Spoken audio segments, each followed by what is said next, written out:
जगात अनेक प्रकारचे लोक असतात. अनेक लोक अनेकांना उपदेशही करत असतात. तर बऱ्याच वेळा मोठी माणसं आपल्या लहानांना सांगतात, की तुमच्याकडूनही काही सेवा केली गेली पाहिजे. आम्हीही सेवा करत असतो आणि सेवा करणं हे एक पुण्यकर्म मानलं गेलं आहे आणि अशी सेवा करणारी लोकं बऱ्याच वेळा माझं एवढं भोग भोगून झालं आहे, आता एवढी सेवा करणं भाग आहे म्हणून करतात. काही जण लोकांना दाखवण्यासाठी करतात, पण काही जण मात्र प्रत्येक कर्म सेवाभावी वृत्तीने ईश्वराला अर्पण करत असतात. ईश्वराची सेवा समजूनच करत असतात. तर अशाच सेवाभावींवरती हे एक काव्य आहे. सेवा हाची धर्म. सेवा हाची धर्म. हर एक कर्म करण्या प्रवृत्त मी. हर एक कर्म करण्या प्रवृत्त मी. निरपेक्ष वृत्तीने हर क्षण जगलो मी. निरपेक्ष वृत्तीने हर क्षण जगलो मी. उंची न मोजता फार उंच झालो मी. उंची न मोजता फार उंच झालो मी. संमतीने कार्य करता दिगंत झालो मी. संमतीने कार्य करता दिगंत झालो मी.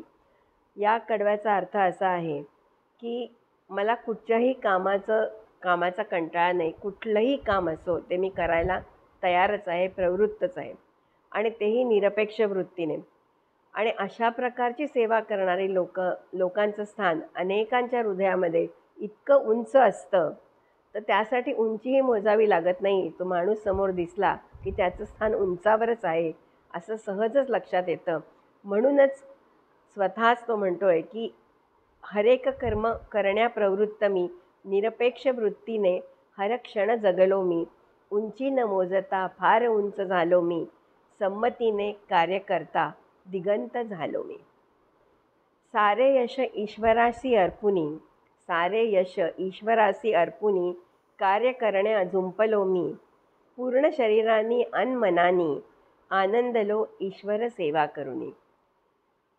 सारे यश ईश्वरासी अर्पुनी. कार्य करण्या झुंपलो मी.